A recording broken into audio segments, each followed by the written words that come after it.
PM Narendra Modi आज फरीदाबाद में माता अमृतानंदमयी द्वारा स्थापित अमृता अस्पताल का शुभारंभ करने पहुंचे। इस दौरान उनके साथ मुख्यमंत्री मनोहर लाल, केंद्रीय राज्य मंत्री कृष्णपाल गुर्जर, महामहिम राज्यपाल सहित तमाम मंत्री व विधायकगण मौजूद रहे।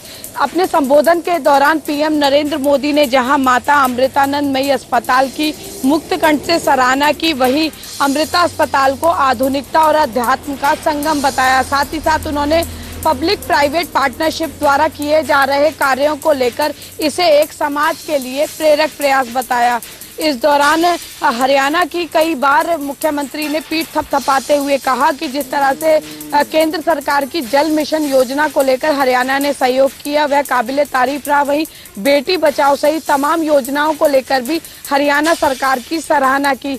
इस दौरान पीएम नरेंद्र मोदी ने जब माता अमृतानंदमयी उर्फ अम्मा की मातृभाषा में जब उनका अभिवादन किया तो न केवल अम्मा अभिभूत नजर आई बल्कि साथ साथ पूरा पंडाल भी तालियों की गड़गड़ाहट से गूंज उठा।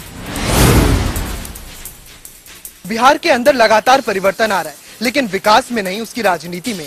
हाल ही में जेडीयू ने बीजेपी के साथ अपना बरसों पुराना महागठबंधन तोड़ा था। उसके बाद उसने कांग्रेस और लेफ्ट का हाथ थाम लिया था, जिसमें आरजेडी भी शामिल है।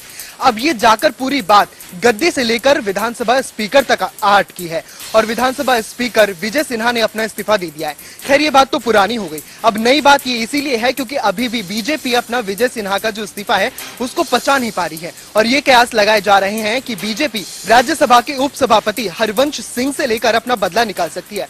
दरअसल हरवंश सिंह जेडीयू से अपना नाता रखते हैं और वो राज्यसभा के उपसभापति बने हैं, वो भी जेडीयू कोटे से। अब ये माना जा रहा है कि राज्यसभा में बीजेपी उनको हटाकर उनका इस्तीफा देकर अपना बदला लेना चाहती है। लेकिन बता दें कि राज्यसभा में जो उपसभापति हैं हरिवंश सिंह, उन्होंने कई मुद्दों पर बीजेपी का साथ दिया और कई अहम बिल को पारित करने में एक बड़ी भूमिका निभाई है। लेकिन ऐसे में बीजेपी को उनको हटाना भी आसान नहीं है क्योंकि वो उन्हीं के दल को एक तरह से समर्थित करते हैं। यहाँ एक बात और गौर करने वाली है कि राज्यसभा के अंदर अकेले बीजेपी के पास भी कोई बहुमत नहीं है, क्योंकि राज्यसभा के इनके उपसभापति के लिए उनको हटाने के लिए प्रस्ताव भी लाया जाए तो उसको समर्थन पाने के लिए बीजेपी को कड़ी मशक्कत करनी पड़ेगी, जिसमें बीजेडी और वाईएसआर कांग्रेस काफी अहम भूमिका निभाते हैं। क्योंकि चाहे वो विपक्ष की बात हो या फिर सत्ता पक्ष की बात हो, किसी के पास भी पूरा बहुमत इस वक्त राज्यसभा में नहीं है। 237 सीटों में भी इन लोगों को पूरा करना होगा, फिर प्रस्ताव लाना होगा, उसके बाद ये विषय होगा कि आखिर उपसभापति को हटाया जाए या नहीं। अब ऐसे में देखने वाली बात है कि बीजेपी जो है बीजेडी को, जिसने कई अहम बिलों पर भी बीजेपी का समर्थन दिया है, उसको लेकर कोई उपसभापति बीजेडी से बना सकती है। ऐसे में देखने वाली बात है कि उपसभापति जब अगर हटाए जाएंगे तो ये जेडीयू को काफी बड़ा झटका होगा, क्योंकि राज्यसभा में सर्वोच्च पद उपसभापति का होता है। ऐसे में जेडीयू की जो राज्यसभा में पकड़ है वो भी लगातार कमजोर होगी। अब देखना होगा कि विजय सिन्हा के बदले में बीजेपी क्या करेगी, क्योंकि बिहार की राजनीति दिन ब दिन दिलचस्प होती जा रही है। महाराष्ट्र विधानसभा सत्र का आज 5वां दिन था। सत्र की शुरुआत सत्ता पक्ष और विपक्ष में नारेबाजी और हंगामे के साथ हुई। उद्धव गुट और शिंदे गुट के विधायक आपस में भिड़ गए। दोनों गुटों ने एक दूसरे के साथ धक्का मुक्की की। विधानसभा की सीढ़ियों पर विपक्ष ने सत्तारूढ़ पार्टी के खिलाफ नारे लगाए। उद्धव ठाकरे गुट के विधायकों ने शिंदे गुट के लिए 50 खोके एकदम ओके का नारा लगाया। इस नारे के साथ ही शिंदे गुट पर 50 करोड़ लेकर बिक जाने का आरोप लगाया गया। वहीं महंगाई और किसानों के मुद्दे उठाने और सरकार से जवाब मांगने के लिए एनसीपी विधायक गाजर लेकर उन्होंने विधानसभा के बाहर प्रदर्शन किया। गाजर को लेकर भी दोनों गुटों के बीच छीना झपटी हुई। दोनों दलों के वरिष्ठ नेताओं ने आगे आकर विधायकों को शांत कराया, जिसके बाद सदन की कार्यवाही शुरू हो पाई। बीजेपी विधायक नितेश राणे ने सदन में कहा कि राज्य के अहमदनगर में धर्म परिवर्तन के नाम पर नाबालिग लड़की से अत्याचार हुआ है और राज्य में ऐसी घटनाएं बढ़ती जा रही है। राणे ने कहा कि हिंदू लड़कियों को फंसाने के लिए लड़कों को बकायदा रेड कार्ड दिया जाता है। राणे ने कहा कि हिंदू लड़कियों को राज्य में टारगेट किया जा रहा है और इसलिए दूसरे राज्यों की तरह महाराष्ट्र में भी धर्मांतरण विरोधी कानून बनाया जाना चाहिए। महाराष्ट्र का विधानसभा सत्र शुरू होने से पहले विपक्ष और सत्ता पक्ष में जमकर नारेबाजी हुई, हंगामा हुआ और छीना झपटी भी हुई और धक्का मुक्की भी हुई। दिल्ली की आम आदमी पार्टी शक के घेरे में है और लगातार सीबीआई और ईडी का शिकंजा तेज होता जा रहा है। लेकिन आप नेता जो है वो लगातार प्रेस कॉन्फ्रेंस कर रहे हैं, प्रेस वार्ता करके दिल्ली वासियों को और अलग अलग राज्यों में लोगों को ये बात साफ कर रहे हैं कि जिस तरह से हम पर सीबीआई और ईडी एक्शन कर रही है वो केवल और केवल केंद्र की चाल है। यानी कि साफ साफ आज भी सौरभ भारद्वाज ने प्रेस कॉन्फ्रेंस करके ये बता दिया है कि केंद्र के हाथ में ही है सीबीआई और ईडी। यानी कि उनका ये कहना है कि ये हम पर किसी भी तरह की रेड जो है वो सीबीआई ईडी नहीं कर रही है बल्कि भाजपा ही कर रही है। साथ ही आपको बता दें कि सौरभ भारद्वाज ने लोटस ऑपरेशन का भी पर्दाफाश किया है। जी हाँ, उन्होंने ये बात साफ कर दी है कि हमारे विधायकों को खरीदने की कोशिश हो रही है और आम आदमी पार्टी की सरकार को दिल्ली में तोड़ने की कोशिश की जा रही है। लेकिन हम टूटने वाले नहीं हैं, झुकने वाले नहीं हैं। हम चाहे शहीद हो जाएंगे लेकिन मोदी जी के आगे झुकेंगे नहीं, ऐसा सौरभ भारद्वाज ने अपनी प्रेस कॉन्फ्रेंस में साफ कर दिया है।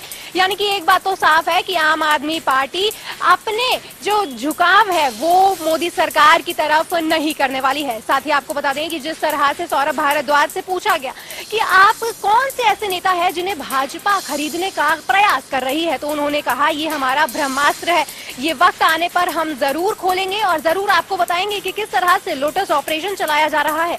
जिस तरह से महाराष्ट्र में सरकार गिराई गई उसी तरह से दिल्ली में भी यही बार हो रहा है कि सरकार गिराई जाए, लेकिन हम ऐसा नहीं।